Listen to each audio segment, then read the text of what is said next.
YouTube ఛానల్లో అంతర్జాతీయ వార్తలను రోజు అందిస్తున్నటువంటి ఏకైక యూట్యూబ్ ఛానల్ ఆర్టీవీ అంతర్జాతీయ వార్తా విశేషాలు.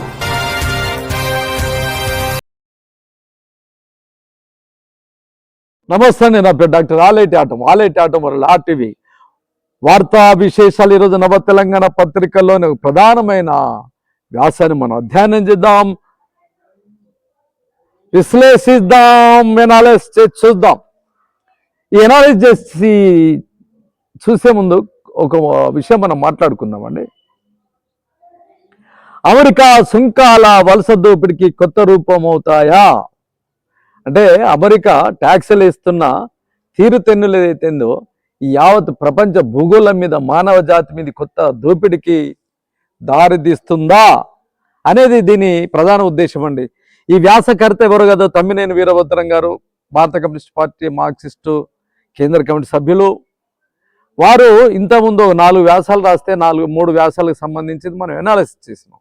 దీంట్లో ఒక 2 అమెరికన్ సామ్రాజ్యవాదులు, ప్రత్యేకించి ట్రంప్ యావత్ భూగోళం మీద ఉన్న మానవ జాతి మీద వేస్తున్న పన్నులు ఏదైతుందో ఆ పన్నులకు సంబంధించిన చర్చ సవివరంగా మనం డిస్కషన్ చేసాం.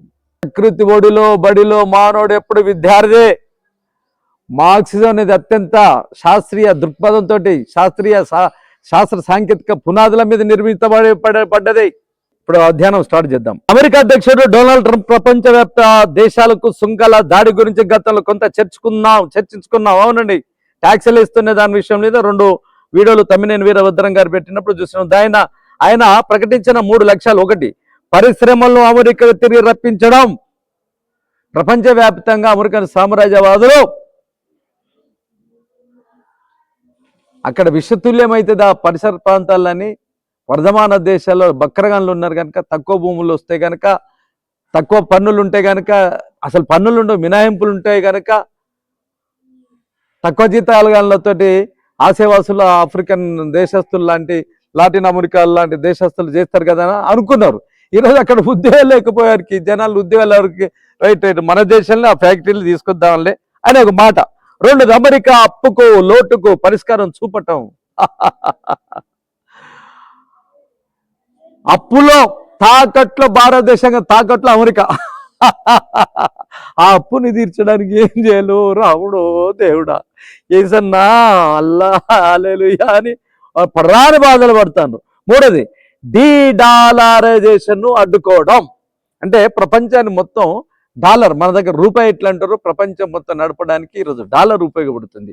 ఆ డాలర్కు వ్యతిరేకంగా యునాన్, చైనా, యూరోప్ ఖండానికి సంబంధించింది, బ్రిక్స్ సంబంధించింది కూడా. బ్రిక్స్ దేశాలు అంటే బ్రెజిల్ కానీ, ఇండియా కానీ, చైనా కానీ, దక్షిణ ఆఫ్రికా కానీ, ఇట్లా గల్ఫ్ దేశాలు లాంటివి కూడా జరిగింది. ఇవి కూడా మొత్తం ఒకవైపు అమెరికన్ సామ్రాజ్యవాదుల ఆర్థిక పెత్తనానికి 30% వాళ్ళు ఉంటే 45-46% ఈరోజు బ్రిక్స్ దేశాలు అమెరికన్ సామ్రాజ్యవాదానికి వ్యతిరేకంగా అని చెప్పలేము. కానీ ఆల్టర్నేట్గా ఈ దేశాలు కలిపి ఒకవైపు పోతుంటే దీన్ని ఆపుకోవడం ఎట్లా అంటే, యావత్ భూగోళంలో ఉన్న 231 దేశాలలో వ్యాపారం, వాణిజ్యం జరగాలంటే అమెరికన్ డాలర్లో జరుగుతూనే వాళ్ళకి లాభం. ఆల్టర్నేట్గా ఆయా దేశాల్లో ఆ దోపిడీ వ్యతిరేకిస్తూ తయారవుతుంది కనుక దాన్ని ఎట్లెట్లా నిలుపుకోవాలనే ఆలోచనలు ఉన్నారు. మరి సుంకాల యుద్ధం వెనక ఉన్న హిడెన్ ఏజెండా ఏమిటి అనేది ఇప్పుడు చూద్దాం. గత ఎన్నికల ప్రచారంలో ఉద్యోగాలు ఇస్తానని, ధరలు తగ్గిస్తానని చెప్పడంతో పాటు పన్నులు తగ్గిస్తానని ట్రంప్ పదే చెప్పడం. ఇటీవల అమెరికన్ పార్లమెంట్ ఆమోదించిన బడ్జెట్లో అమెరికాలోని పేద వర్గాల ప్రజలకు ఇస్తున్న అనేక రాయితీలు తగ్గించారు. ఫుడ్ కూపన్లను, నిరుద్యోగ పెన్షన్లు, ఆరోగ్య బీమా, వైద్య సంక్షేమ పథకాలను నిధులను 1.5 లక్షల కోట్ల డాలర్లు అంటే రూపాయలు 127 లక్షల కోట్లు కోత పెట్టారు. మరోపక్క పన్నులు 4.5 లక్షల కోట్ల డాలర్లు, 382 లక్షల కోట్ల రూపాయలు తగ్గించారు. ఈ పన్నుల అత్యధిక తగ్గింపులు కార్పొరేట్ కంపెనీలు దక్కుతుంది. ఈ బడ్జెట్ వల్ల ప్రభుత్వానికి మొత్తంగా 3 లక్షల కోట్ల లోటు ఏర్పడుతుందో. అర్థమైందయ్యా? ఇదే మన భారతదేశంలో కూడా మీకు గుర్తుకొస్తున్నాయి కదా, ఎన్నికలలో ఉద్యోగాలు ఇస్తానన్నాడా లేదా నరేంద్ర మోడీ, డాడీ మోడీ? సంవత్సరానికి 2 కోట్ల ఉద్యోగాలు ఇస్తానన్నాడా లేదా? ధరలు తగ్గిస్తానన్నాడా లేదా? పరిశ్రమలు పెట్టిస్తానన్నాడా లేదా?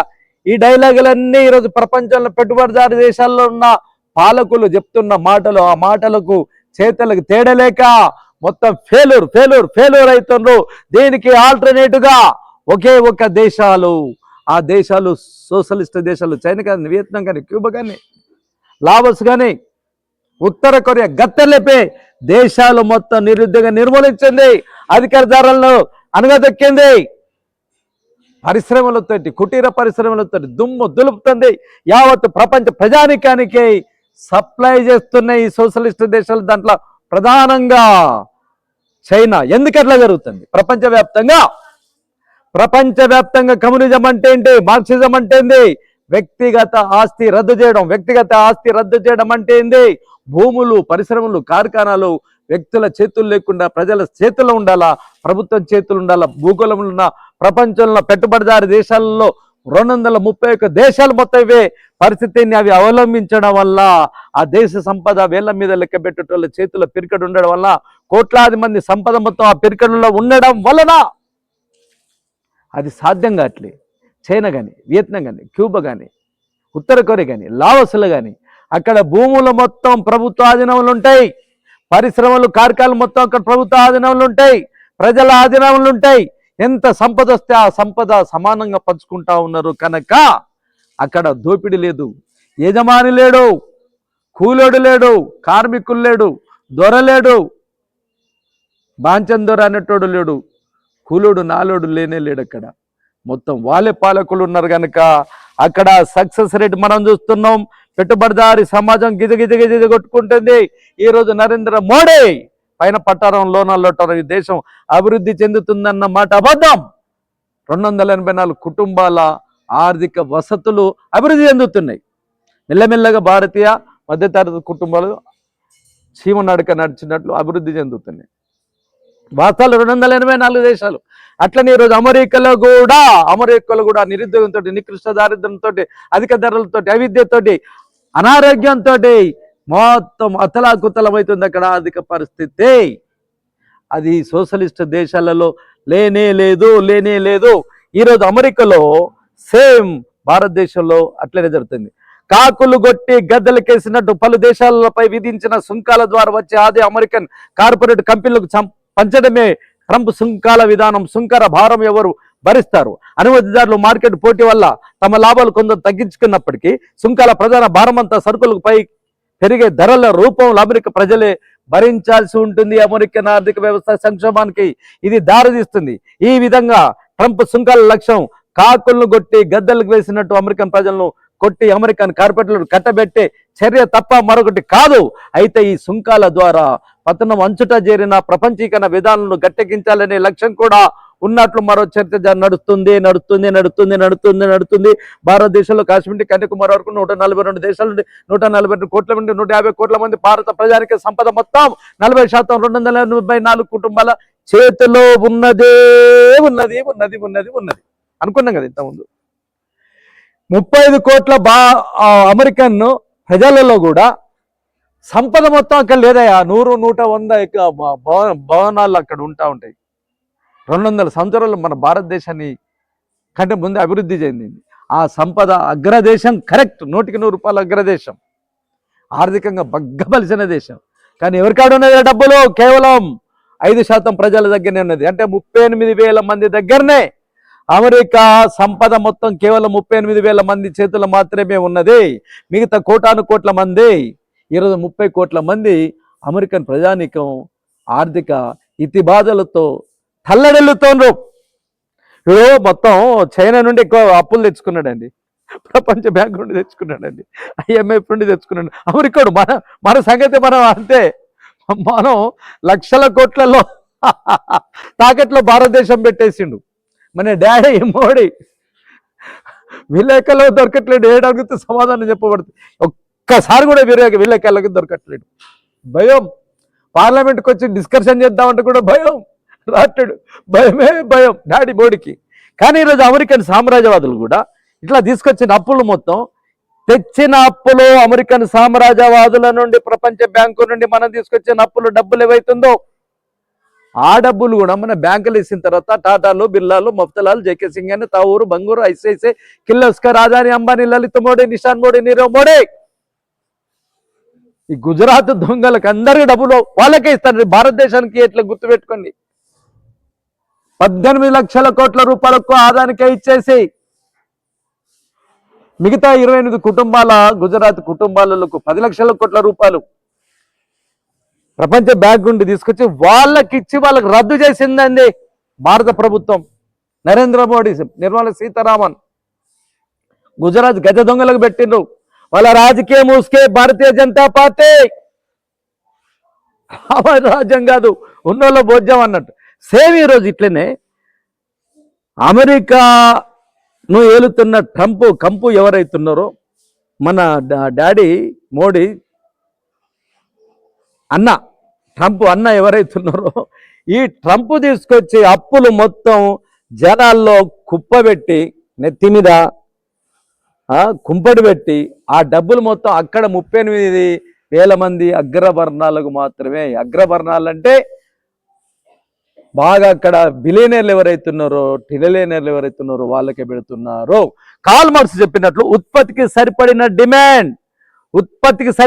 డిమాండ్ భూమి తన చుట్టూ తాను తిరుగుతున్నట్లే సూర్యుని చుట్టూ తిరుగుతున్నట్టు ఎటు తిరిగిన ప్రపంచ మానవ ఆర్థిక వికాసం అభివృద్ధి జరగాలంటే మార్క్స్ మహనీయుడి దగ్గరికి రాక తప్పదు. మార్కెట్లో లేకపోవడమే. విన్నారండి, ఎంత గొప్ప మాట అన్నారు చూడండి. ఇక్కడ ఉత్పత్తికి సరిపడి డిమాండ్ అంటే షాపులలో ఉన్న సరుకులకి, గోడల్లో ఉన్న సరుకులకి సరిపడి డిమాండ్ లేదు. కొనటోడు చేతిలో డబ్బు లేవు, ఉద్యోగాలు లేవు, ఉపాధి లేవు. లేకపోవడం వల్ల కొనటోడు దిక్కు లేక నేను రాత్రి ఒక వీడియో పెట్టి చూసిండండి. మీరు కూడా చూడండి, పిల్లలు లేనప్పుడు చూడండి, పిల్లలు లేనప్పుడు మీరు చూడండి, ఒంటరిగా చూడండి, జంటగా చూడండి. యూట్యూబ్లోకి వెళ్ళండి, యూట్యూబ్లోకి వెళ్ళి న్యూడ్ క్యాట్ వాక్ అని కొట్టండి. న్యూడ్ క్యాట్ వాక్ అని కొట్టి చూస్తే మీకు కనిపిస్తుందండి. ఏమండి అంటే అవ్వా అవ్వా అవ్వా అవ్వా అవ్వా అవ్వా అవ్వా నోలు పోగు కూడా లేదు ఒంటి మీద ఆడోళ్ళకి. నగ్నంగా బరిబాతగా, పక్కా తెలంగాణ భాషలో చెప్పాలంటే బరిబాతగా బట్టలు లేకుండా cat walk, western culture music కొడుతుంటే టింగిరెడ్డి టింగిరెడ్డి టింగిరెడ్డి టింగిరెడ్డి టింగిరెడ్డి నడుస్తూ ఉన్నారు. కెమెరాల మీద కెమెరాలు, కాలు మీద కాలు వేసుకొని చూస్తూ ఉన్నారు. వాళ్ళు ఏం పట్టుకొని వస్తున్నారంటే బ్యాగులు ఇట్లా పట్టుకొని, బట్టలు లేకుండా ఇట్లా ఒక చిన్న డబ్బా అది ఒక చెక్క లాంటిది పెట్టి దాని మీద బ్యాగులు పెట్టా. అంటే బ్యాగుల ఉత్పత్తికి కొనడానికి బట్టలు వేసుకునే లేకుండా కూడా తిరుగుతుంటే కూడా జనాలు కొనట్లేరండి. అంటే మార్క్స్ మహనీయుడు పెట్టుబడిదారి సమాజం తీవ్రతరం అవుతున్నప్పుడు అంగట్లో ప్రతిదీ సరుకుదే అవుతుంది అన్నట్లు ఈ దేశానికి అనంత ఆకాశంలో సగం నువ్వు నేను అన్న ఈ ప్రకృతికి, ఈ లోకానికి, ఈ జనాలకి జన్మనిచ్చిన మాత స్త్రీని ఒక అంగడి వస్తుగా, వ్యాపార వస్తుగా, ప్రచార సాధనాలుగా మారుస్తూ నగ్నంగా తిప్పుతున్నా కూడా సరుకులు ఇప్పుడు పోట్లే. ఇప్పుడు అమెరికాలో జరుగుతున్నది అదే. 2008 నుండి ఇప్పటి వరకు ప్రపంచవ్యాప్తంగా మొత్తం ప్రపంచ పెట్టుబడిదారి అమెరికన్ సామ్రాజ్యవాద బహుళజాత గుత్త సంస్థలు ఆర్థిక సంక్షోభంలో కొట్టుమిట్టాడుతున్నారు. ఆర్థిక సంక్షోభం అంటే ఉద్యోగాలు ఊడగొట్టడం వల్ల, పరిశ్రమలు మూతపడిపోవడం వల్ల, జీతాలు లేకపోవడం వల్ల, ఉపాధి లేకపోవడం వల్ల, కుటీర పరిశ్రమలు లేకపోవడం వల్ల, ఉద్యోగాలు లేకపోవడం వల్ల, చేతుల జీతాలు లేకపోవడం వల్ల వచ్చిన సరుకులు మొత్తం షాపులలో ఉండి, గోడౌన్లలో ఉండి దానికి తగ్గ డిమాండ్ లేకపోవడమే పెట్టుబడిదారి ఉత్పత్తికి విధానం ఎదుర్కొనే ప్రధాన సమస్య అని 177 సంవత్సరాల క్రితం Karl Marx, Friedrich Engels communist మేనిఫెస్టోలో 1848 ఫిబ్రవరి 21 చెప్పిన గొప్ప మాటలండి. ఇది సంక్షోభానికి దారితీస్తుంది.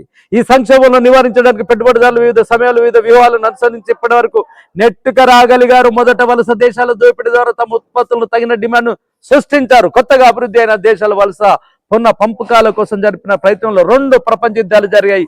యుద్ధాలు కూడా డిమాండ్కు సృష్టించి ఆర్థిక వ్యవస్థను సంక్షోభం నుండి బయటపడేశాయి. ఎలాగంటే యుద్ధం అవసరాల కోసం అధిక ఉత్పత్తులు, మిలిటరీ సామాగ్రి, యంత్రాంగం అవసరమవుతాయి. వాటి కోసం ప్రభుత్వం లోటు బడ్జెట్ ద్వారా అదనపు డబ్బు ప్రింట్ చేసి ఖర్చు పెడుతుంది. ఈ విధంగా డిమాండ్ పెరుగుతుంది. ఆ విధంగా అంటే చూడండి, ప్రపంచ పెట్టుబడిదారీ వ్యవస్థ ఇట్లా దెబ్బతిన్నప్పుడల్లా, ఆర్థిక సంక్షోభంతో, ఆర్థిక మాంద్యంతో, ఆర్థిక ద్రవ్యోల్బణంతో ఇట్లా కుప్పగూలి కుదేలైనప్పుడల్లా దాన్ని కప్పిపుచ్చుకోవడానికి, దాన్ని తిరిగి లేచి నిలబడడానికి కొన్ని ప్రయత్నాలు చేస్తూ ఉంటారు. ప్రత్యామ్నాయ మార్గాలు ఎత్తుకుతూ ఉంటారు. ఆ ఎత్తుకిన వాటి గురించి మనం మాట్లాడదాం. ఈ 2 ప్రపంచ యుద్ధాలు ఆనాటి పెట్టుబడిదారీ సంక్షోభాల పరిష్కారానికి తోడ్పడ్డాయి. 2వ ప్రపంచ యుద్ధం తర్వాత రాజకీయ కారణాలతో వలస విముక్తి ఉద్యమాలు కమ్యూనిస్టు శిబిరంతో జత కట్టకుండా నివారించడం కోసం వలసలు రద్దు చేయబడ్డాయి. అప్పుడు డిమాండ్ సృష్టించడం కోసం ప్రభుత్వాలు జోక్యం చేసుకోవడం అనే విధానం అమలులోకి తెచ్చారు. అంటే ప్రభుత్వం సంక్షేమ పథకాల ద్వారా ప్రజల్లోకి డబ్బు పంపిణీ చేసి సరుకులకు డిమాండ్ పెంచడం అన్నమాట. సంక్షేమం రాజ్యాల ద్వారా సబ్సిడీలు, సంక్షేమ పథకాలు, కార్మిక అనుకూల చట్టాలు వగేరే అన్ని ఈ కాలంలోనే ఇలాంటి అవసరాల కోసమే వచ్చాయి. ప్రపంచంలో 1970 వరకు, ఇండియాలో 90 వరకు ఈ విధానాలు అమలై డిమాండ్ను సృష్టించాయి. ఆపుదాం, మధ్యలో మాట్లాడదాం. ఎందుకంటే చూడండి, సేమ్ ఇప్పుడు 2008 నుండి యావత్ ప్రపంచంలో పెట్టుబడిదారీ దేశాలైన అమెరికన్ సామ్రాజ్యవాదులు, కార్పొరేట్ సంస్థలు ఈరోజు కుప్పగూలిన మాట మనం అనుకుంటున్నాం. ఇట్లాగనే ప్రపంచంలో 2వ ప్రపంచ యుద్ధానికి ముందు కూడా ప్రపంచ పెట్టుబడిదారీ వ్యవస్థ సంక్షోభంలో పడ్డది. మొదటి ప్రపంచ యుద్ధం ముందు కూడా ఇట్లనే పడ్డది. అప్పుడు ఏం చేస్తారంటే, ఈ యావత్ భూప్రపంచంలో ఉన్న జనాల చేతుల్లో డబ్బులు లేవు కనుక, డబ్బులు రావాలంటే, మన సరుకులు పోవాలంటే యుద్ధం చేద్దాం రానానికి అమ్మలేని పని గోలేందుకు. ఆ యుద్ధం చేస్తే దానికి దీనికి సంబంధం, యుద్ధం చేస్తే బాంబులు తయారు చేయాలా, యంత్రాలు తయారు చేయాలా, బాంబులు తీసుకుపోవడానికి ట్రాన్స్పోర్ట్ కోసం వెహికల్స్ని ఏర్పాటు చేయాలా, ఆహార ఉత్పత్తులు తయారు చేయాలా, సైన్యానికి బ్యాగులు తయారు చేయాలా, బూట్లు తయారు చేయాలా, కోట్లు తయారు చేయాలా, బిస్కెట్స్ తయారు చేయాలా, కేకులు తయారు చేయాలా, బర్గర్లు తయారు చేయాలా, పిజ్జాలు తయారు చేయాలా, శాండ్విచ్లు తయారు చేయాలా, రొట్టెలు చేయాలా, బిస్కెట్లు చేయాలా. ఇన్ని రకాలతో ఏం చేస్తారంటే, యుద్ధం స్టార్ట్ కాగానే అరే యుద్ధము అని మొత్తం దేశవ్యాప్తంగా ఉన్న మొత్తం ప్రభుత్వ పథకాలు మొత్తం రద్దు చేయబడుతుంది. రద్దు చేయబడ్డ తర్వాత డబ్బులు మొత్తం ప్రపంచాన్ని కాపాడుకోవడానికి, దేశాన్ని కాపాడుకోవడానికి, ఆ దేశం మన మీద తీసుకొచ్చిండు, ఈ దేశం ఆ దేశం మీద పడ్డది, అన్ని దేశాలు మన మీద పడ్డాయని అన్ని ప్రభుత్వ పథకాలు రద్దు చేసుకుంటారు. జనాలంతా, ఎడ్డి జనాలంతా యుద్ధం, శాంతి, యుద్ధం, మనం గెలవాలా, మన రక్తం, మా భారత మాత యుద్ధభూమి, ఆ భూమి అని ఎట్లా అనుకుంటారు. ప్రపంచ దేశాలు మొత్తం అట్లా అనుకుంటారు. అంటే ఒకవైపు యుద్ధానికి సంబంధించిన పరిశ్రమలు మొత్తం స్టార్ట్ చేయబడుతుంది. చదువుకున్న పోరగాళ్ళంతా, కార్మిక వర్గం అంతా ఉద్యోగులుగా రాబడతారు. ఉద్యోగాలు దొరికినాయా లేదు అక్కడ. ఇది తప్పించుకోవడానికి ఇది ఒక మార్గం. మొదటి ప్రపంచ యుద్ధం, 2వ ప్రపంచ యుద్ధం జరగడానికి కారణం ఇదే. ఆర్థిక సంక్షోభాలు, ప్రపంచ పెట్టుబడిదారీ సమాజం ఏదైతుందో ఆ సమాజం బయటపడడానికి యుద్ధాలు సృష్టించి పరిశ్రమలు, యుద్ధ పరికరాలకు సంబంధించిన పరిశ్రమలు స్టార్ట్ చేసి కొద్దిగా నిరుద్యోగ నుండి బయట పడ్డది. కానీ మొత్తం యుద్ధం జరిగిన తర్వాత కొల్లేరైపోయిన తర్వాత బిల్డింగ్లు, భవనాలు, పరిశ్రమలు, కార్ఖానాలు, హాస్పిటళ్ళు, గుళ్ళు, గోపురాలు ఒకటేంది అన్ని సర్వనాశనం. అంటే పెట్టుబడిదారీ సమాజం తన అప్పుల నుండి, తన తప్పుల నుండి, తన ఆర్థిక లోటు నుండి బయటపడడానికి కొత్త మార్గం ఇస్తే కానీ అది మరింత ఎక్కువైపోతుంది అన్నట్టు. ఇది నెంబర్ 1. నెంబర్ 2 ఇంకోటండి, ఎప్పుడైతే సోవియట్ సోషలిస్ట్ రష్యాలో అక్కడ కమ్యూనిస్ట్ ప్రభుత్వం ఎప్పుడైతే బోల్షివిక్ పార్టీలో లెనిన్ నాయకత్వాన విప్లవం తీసుకొచ్చిన తర్వాత కమ్యూనిస్టు పరిపాలన, అక్కడ సోషలిస్ట్ వ్యవస్థ ఎప్పుడైతే జరిగిందో 102 దేశాల్లో స్వాతంత్ర దేశాలు అయితే ఏర్పరచుకున్నాయో, అప్పుడు స్టాలిన్ మహనీయుడు పంచవర్ష ప్రణాళికను రూపొందించుకుని దానికి నకలుగా, కాపీగా భారతదేశంలో అభ్యుదయవాదిగా పేరుగాంచినటువంటి నెహ్రూ పంచవర్ష ప్రణాళికను తయారు చేయడం. పంచవర్ష ప్రణాళిక తయారు చేసిన తర్వాత భారతదేశంలో టాటాలు, బిర్లాలు, మఫ్తలాల్, జేకే సింగ్, తౌర్, బంగూర్, ఐసిఐసిఐ, కిర్లోస్కర్, గోద్రేజ్ లాంటి వాళ్ళు ఇంత పెద్ద సువిశాలమైన భారతదేశంలో పెట్టుబడులు పెట్టాలంటే అప్పుడు వాళ్ళకి అంత తాహత లేదు, స్తోమత లేదు. ప్రభుత్వాన్ని పట్టుకొని, ప్రభుత్వం కాళ్ళ ఏళ్ళ పట్టుకొని, వినండి, ప్రభుత్వం కాళ్ళ ఏళ్ళు పట్టుకొని ప్రభుత్వంతో మిలాఖత్ అవడం వల్ల ప్రభుత్వమే పరిశ్రమల్ని జాతీయం చేసింది. రైల్వేలు కానీ, సింగరేణి కాలనీసులు కానీ, ఆర్టీసీలు కానీ, విమానయానాలు కానీ, ఓడరేవులు కానీ, బ్యాంకింగ్ రంగం కానీ, విద్యా సంస్థలు కానీ, ఇన్సూరెన్స్ ఎల్ఐసీలు అలాంటివి కానీ, ఇవన్నీ ఇందిరాగాంధీ చేసింది. సోషలిస్ట్ తరహా పరిపాలనలో కొంత భాగం చేసింది అన్నట్టు. ఎప్పుడైతే భారత ప్రభుత్వంలో ఆస్తులు మొత్తం మెల్ల పోగేసుకున్న తర్వాత గాదె కింది పందికొక్కుల్లా గుంట నక్కల్లాగా వేయి చూసిన టాటాలు బిల్లాల దగ్గర మొదలు పెడితే ఆదాని అమ్మని వరకు అయ్యా భారతదేశంలో డబ్బు సంపదానికి ఎదురు చూసింది. సోవియట్ సోషలిస్ట్ రష్యా ఎప్పుడైతే కూలిపోయిన తర్వాత భారతదేశ పాలకులు గత్యంతరం లేక అమెరికన్ సామ్రాజ్యవాదుల మోచేతి నీళ్లు తప్పలేదు. ప్రపంచ బ్యాంకుల దగ్గరికి, ప్రపంచ వాణిజ్య సంస్థలైన IMF దగ్గరికి వాళ్ళ కాళ్ళు పట్టే వాళ్ళ బూటు తుడగ తప్పలేదు భారతదేశ పాలకులు.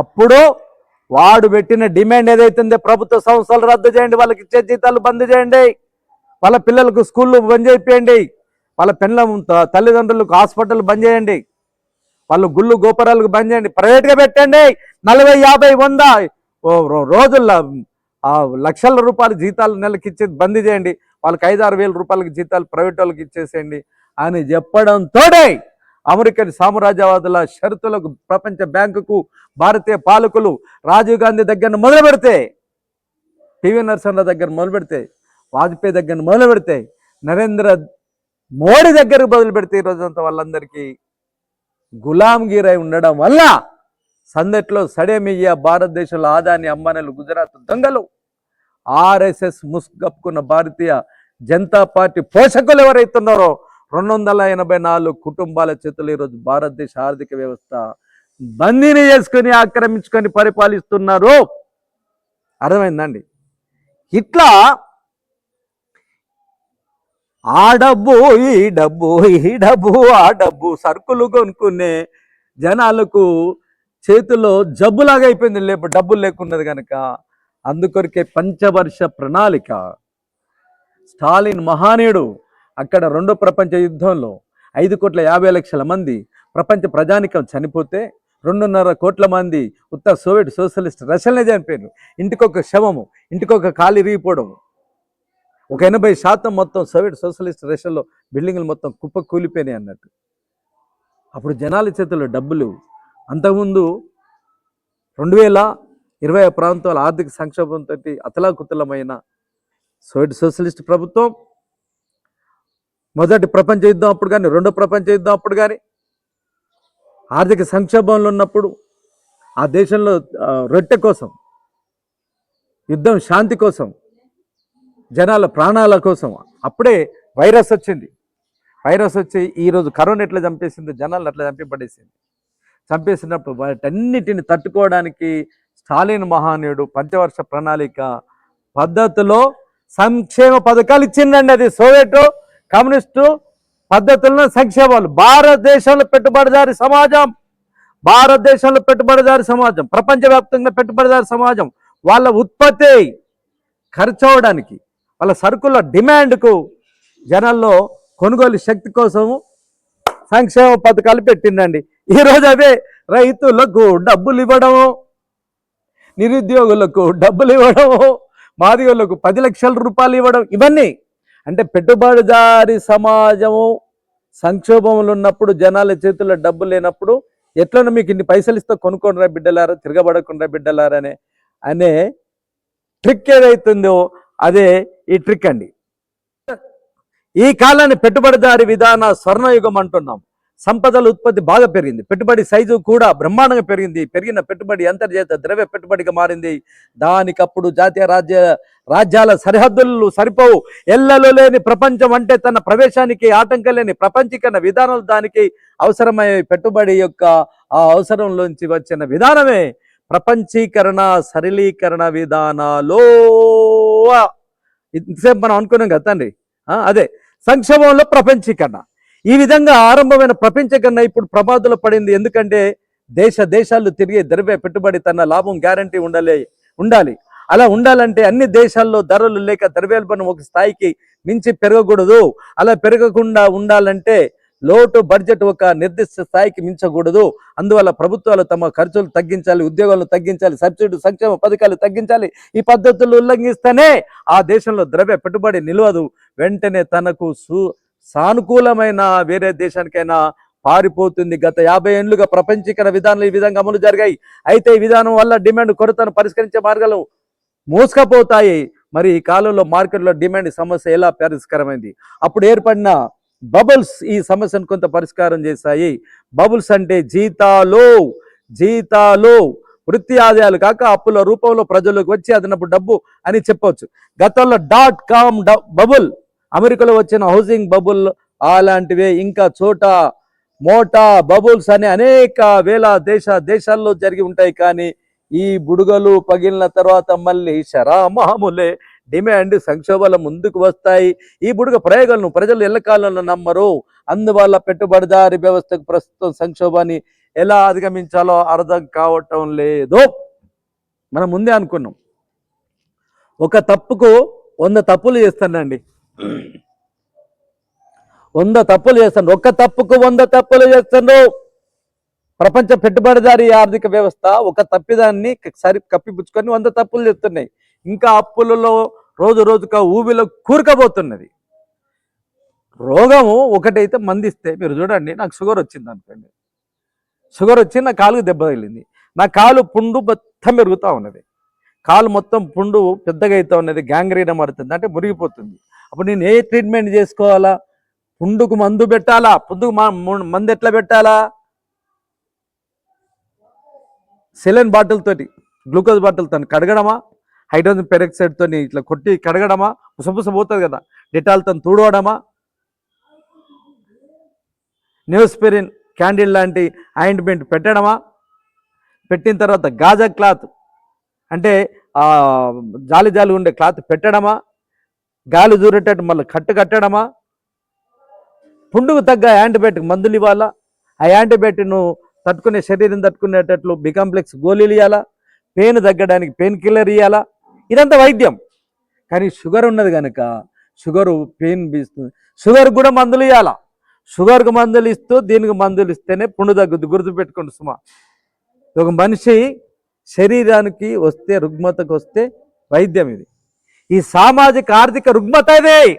ఈ సామాజిక ఆర్థిక రుగ్మత షుగర్కు నువ్వు మందు పెట్టకుండా పైన పుండుకు నువ్వు ఎంత వైద్యం చేసినా పుండు పెరుగుతూనే ఉంటుంది,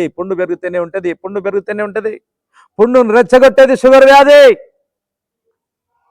ఆర్థిక సంక్షోభాలకు, ఆర్థిక ద్రవ్యోల్బణానికి, అధిక ధరలకు, నిరుద్యోగానికి, నికృష్ట దారిద్ర్యానికి, జనాల్లో జీతాలు లేకపోవడానికి, జనాల్లో చేతుల కొనుగోలు శక్తి లేకపోవడానికి, జనాల్లో సరుకులు కొనే స్తోమత లేకపోవడానికి, సరుకులు షాపులలో నిల్వ ఉండడానికి, సరుకులు మొత్తం గోడాన్లో ఉండడానికి, చేసే సరుకులు కొనుటోళ్ళు లేక పరిశ్రమలు మూతపడడానికి కారణం ఏంటంటే పెట్టుబడిదారీ సమాజం అనే షుగర్ వ్యాధి ఉంది. షుగర్ వ్యాధిని తీసేయాలా. ఎట్లా తీసేయాలా? చైనా తీసేసుకున్నది ఎట్లా తీసేయాలా? క్యూబా తీసేసుకున్నది ఎట్లా తీసేయాలా? ఉత్తర కొరియా తీసేసుకున్నది ఎట్లా తీసుకోవాలా? వియత్నాం తీసేసుకున్నది ఎట్లా తీసుకోవాలా? లాస్ తీసేసుకున్నది. అక్కడ షుగర్ బంద్ చేసింది. అంటే అక్కడ ప్రపంచంలో అన్ని దేశాల్లో కాకుండా ఆ దేశాలలో భూములు, పరిశ్రమలు, కార్ఖానాలు మొత్తం ప్రభుత్వం గుంజుకున్నదండి. షుగర్ కథ మాయం. పుండు వచ్చింది, నిరుద్యోగం వచ్చింది, చాలా ఉద్యోగాలు ఇచ్చేసింది.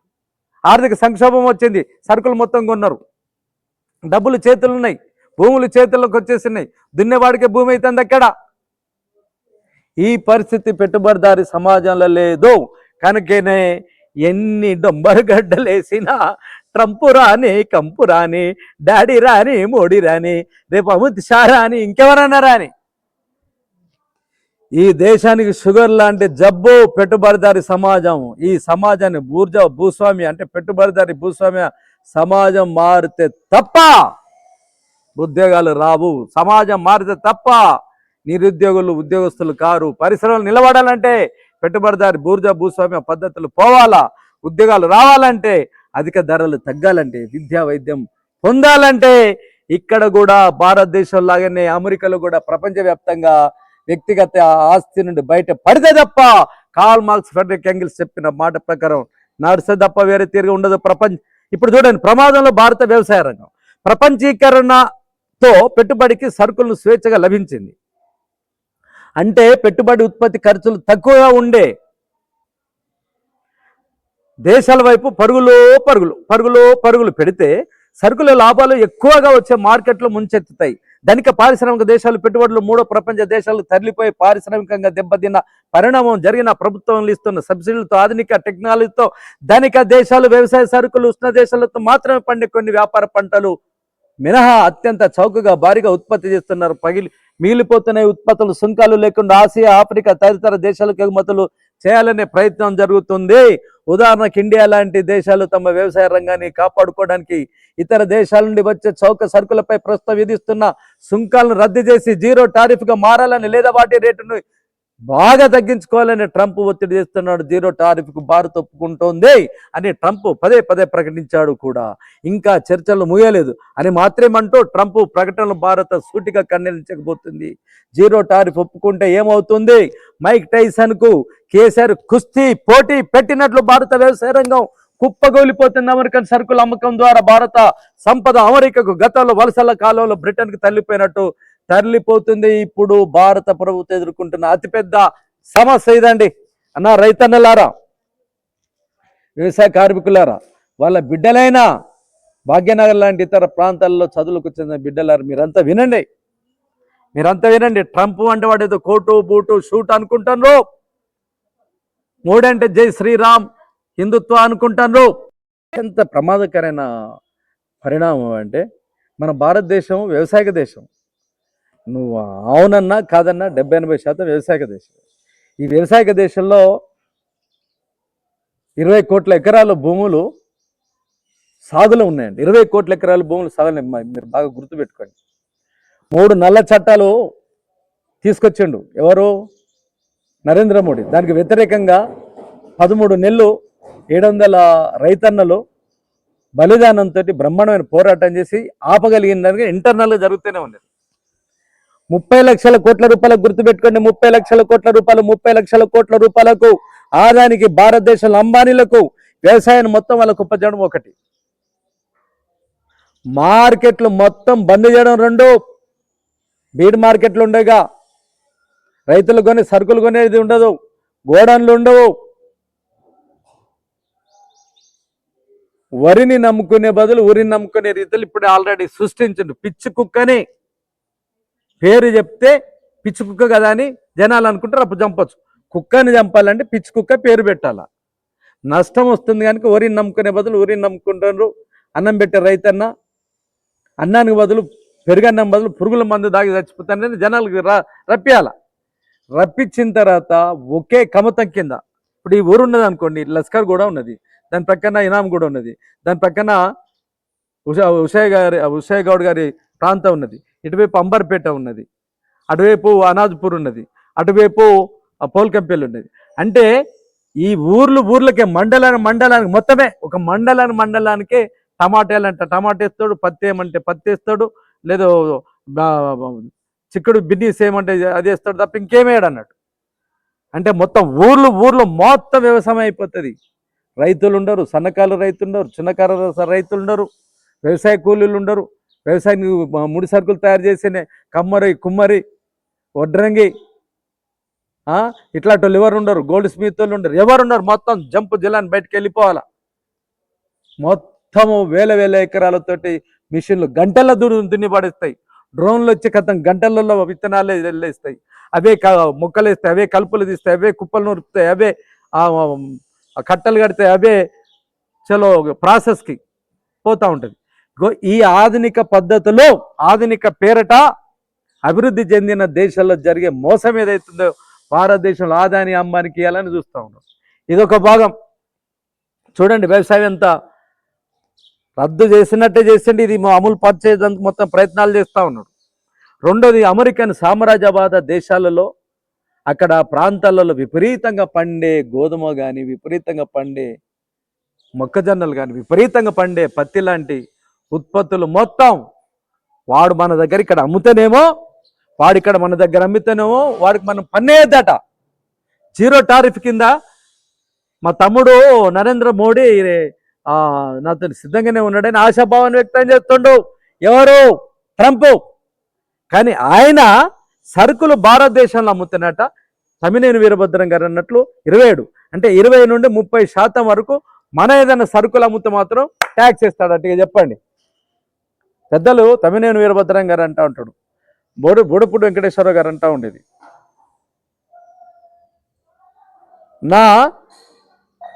నా ఏళ్ళేమో నీ కంట్లేట, నీ ఏళ్ళేమో నా నోట్లేట. అంటే నీ ఏళ్ళు నోట్లో పెడితే కొరుకుతానట, నా ఏళ్ళేమో నీ కర్రలు పెట్టి పొడుస్తానంట. అంటే అమెరికాడికేమో మన ఏళ్ళు ఇవ్వాలి కొరకడానికి, వాడి ఏళ్ళేమో మన కట్ల గుచ్చుకోవాలట. ఇగో ఇది అమెరికన్ సామ్రాజ్యవాదులు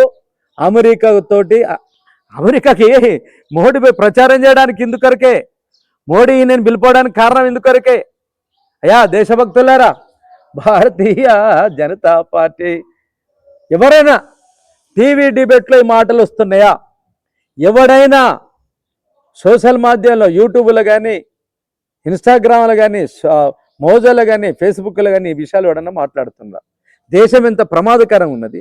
ఈ భారతదేశ సంపదని 200 కోట్ల సంవత్సరాలు వ్యాపారం పేరిట ఈస్ట్ ఇండియా కంపెనీ వచ్చి 3.5 లక్షల మందిని చంపి పడేసేసి 70 సంవత్సరాల స్వాతంత్ర భారత పోరాట చరిత్రలో తిరిగి ఉరికిచ్చి తరిమి కొడితే జై బలో భారత మాతకి జై అంటూ, జై బలో శ్రీరామ్జీకి జై అంటూ భారతీయ నినాదంతో అమెరికన్ సామ్రాజ్యవాదులకు టాటాలు, బిర్లాలు, మఫ్తలాలు, జేకే సింగ్, తావూరు, బంగూరు, ఐసిఐసిఐ, కిర్లోస్కర్, అదాని, అంబానీ, మోదీలకి మోడే తాకట్టు పెడుతుంటే భారతీయ ప్రజానికమా స్వాతంత్ర సంగ్రామంలో లక్షల మంది కోట్ల రూపాయల ఆస్తులు వదిలిపెట్టి మరఫిరంగులకు గుండెలు అడ్డు పెట్టి పోరాడింది ఇందుకోసమేనా?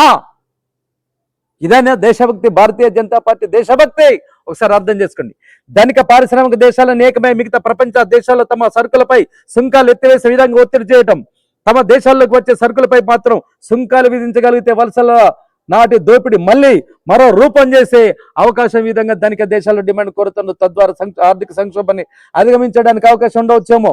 అయితే ట్రంప్ మిత్రులు, శత్రువులు అనే తేడా లేకుండా సుంకాలు విధిస్తున్న తీరు అందుకు ఉపయోగపడదు. ఒకవేళ ఆ రూపానికి సుంకాల దాడి పరిణామం చెందితే మాత్రం అప్పుడు మిగతా దేశాలను ప్రపంచీకరణ నుండి విడగొట్టుకొని తమ ఆర్థిక కూటమికి ఏర్పడి కొత్త రూపంలో వచ్చే దోపిడిని ఎదుర్కోవటం సరైన మార్గం అవుతుంది. ఆ మార్గంలో అంతర్భాగంగానే ఈరోజు చైనా నువ్వెంత అంటే నువ్వెంత, నువ్వు పైజామా ఎత్తుతా నేను పైజామా ఎత్తుతా, రా బిడ్డ అంటే రా, నువ్వు గ్లౌజ్ వేసుకొని బాక్సింగ్ చేస్తానని ట్రంప్, నేను కిమోన్ వేసుకొని కుంఫో చేస్తానని జిన్పింగ్ పోటీ పడే 3 నెలలు అమెరికన్ మార్కెట్లో చైనా ఉత్పత్తులు రాకపోతే మొత్తం సరుకులు మొత్తం అయిపోయి, మొత్తం డిమార్ట్ గీమార్టీలంతా 180% సరుకులంతా అక్కడ ఆగిపోయినాయి.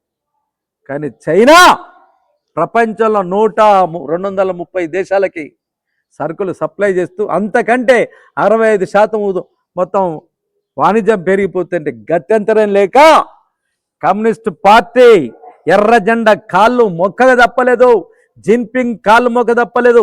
నువ్వు ట్యాక్స్ ఎంత ఇస్తా, నేను అంత ట్యాక్స్ ఇస్తాను అంటుండు. ఈరోజు లూలా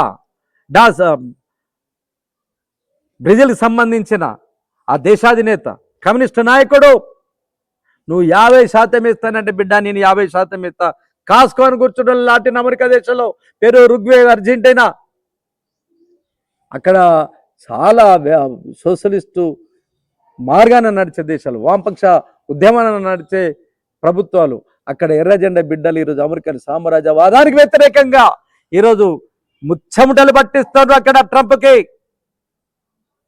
ఏ టైంకి ఏం మాట్లాడాలో తెలియట్లేదు. జోకర్ మేరనం జోకర్ అయిపోతాడు.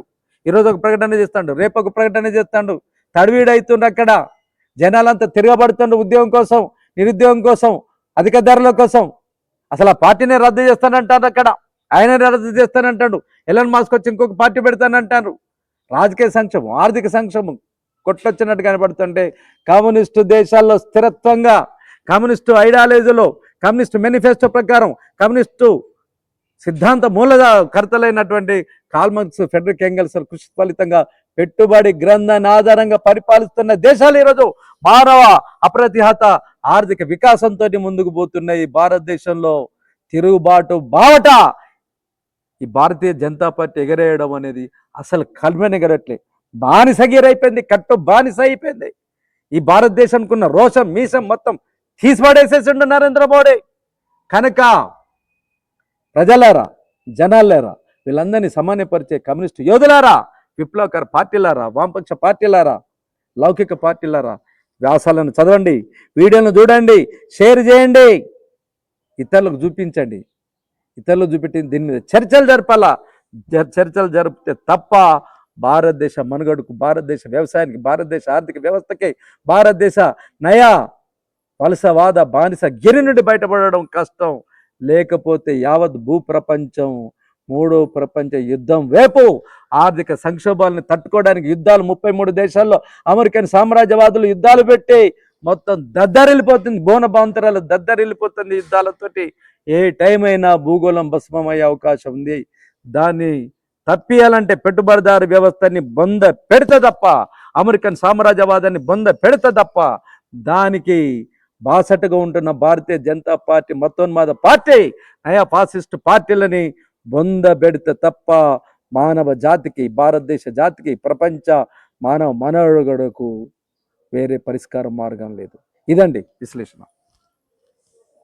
ఓకే, అందుకొరికి దేశభక్తియుత రాజకీయ ఆర్థిక పోరాటాన్ని కార్మిక వర్గం 10 కార్మిక వర్గ సంస్థల్ని సేటు నాయకత్వాన నిన్నగా మొన్న 9వ తారీఖున కోట్లాది మంది కార్మిక, కర్షక, విద్యార్థి, యువజన, మహిళ అందరూ కలుపుకొని బోనబాంతరాలు దిక్కులు పెక్కులెట్టేటట్లు భారత కార్మిక వర్గ చరిత్రలో, ప్రపంచ కార్మిక వర్గ చరిత్రలో సమ్మెట మోగింది. కనుక కవులారా, రచయితలారా, మేధావులారా, మిమ్మల్ని అందరినీ రంగారెడ్డి జిల్లాలో సాహితీ స్రవంతి పేరిట ఈ నెల 27వ తారీఖున జిల్లా మహాసభల ఏర్పాటు కోసం సదస్సు ఏర్పాటు చేస్తున్నాం. సదస్సు జిల్లా మహాసభల సన్నుద్ధానికై, జిల్లా మహాసభలు పెట్టడానికి సన్నాహ కమిటీ ఎంపిక చేస్తున్నాం. ఈ నెల 27వ తారీఖున ఆ రోజు కవి సమ్మేళనం ఉంటుంది. ఈ ప్రపంచ పెట్టుబడిదారి ఆర్థిక సంక్షోభం మీద, యుద్ధాల మీద, మను ఉన్మాద నయ ఫాసిస్ట్ విధానాల మీద, సోషలిస్ట్ విజయాల మీద కవి సమ్మేళనం పెడుతున్నాం. ఈ అంశాల మీద సాహిత్య స్రవంతి ఉద్యమ నిర్మాతల్లో ఒకరైన నవ తెలంగాణ పత్రికలకు సంబంధించిన పుస్తకాల ముద్రణకు సంబంధించిన ఎడిటర్ ఆనంద్ చారి గారు ముఖ్య అతిథిగా వస్తున్నారు 27వ తారీఖున. దానికి సన్నాహంగా ఈ నెల 20వ తారీఖున ఇబ్రాహీంపట్నంలో ఈ నెల 20వ తారీఖున 10 గంటలకు పాషా నరహరి విజ్ఞాన భవనంలో, స్మారక భవనంలో 10 గంటలకు రంగారెడ్డి జిల్లాలో ఉన్న కవులు, రచయితలను సమావేశం జరుపుకొని ఈ జిల్లాలలో ప్రైవేట్ విద్యాసంస్థలలో, ప్రభుత్వ విద్యాసంస్థలలో, కళాశాలలో ఎవరెవరైతే తెలుగు పండిట్లు ఉన్నారో, రచయితలు, కవులు, కళాకారులు ఉన్నారో వాళ్ళందరినీ, రచయితలని, కవులని సమన్వయపరచడానికి, రప్పించడానికి, సంఘం పెట్టడానికి 20వ తారీఖున సమావేశం పెడుతున్నాం. 27వ తారీఖున సదస్సు ఉంటుంది. తర్వాత సదస్సులో ప్రకటన చేసిన తర్వాత జిల్లా మహాసభలు ఉంటాయి. ఇప్పుడు చెప్పిన విషయాలన్నీ తెలుగు భాషను రక్షించుకోవడానికి, మతోన్మాదం నుండి బయటపడడానికి, సామాన్య జనాల్లో చైతన్యం రేకెత్తించడానికి కవులు, కళాకారులు, రచయితలు మొత్తం ఒక వేదిక మీద తీసుకొచ్చే రీతిలో మనమందరం కంకణబద్దులు అవుదాము. రండి, మీ అందరికీ స్వాగతం పలుకుతుంది సాహితీ స్రవంతి, రంగారెడ్డి జిల్లా. సమాజ స్థాపన కోసం RTV న్యూస్. ఈ వీడియో మీకు నచ్చినట్లయితే లైక్ చేయండి, షేర్ చేయండి, సబ్స్క్రైబ్ చేయండి.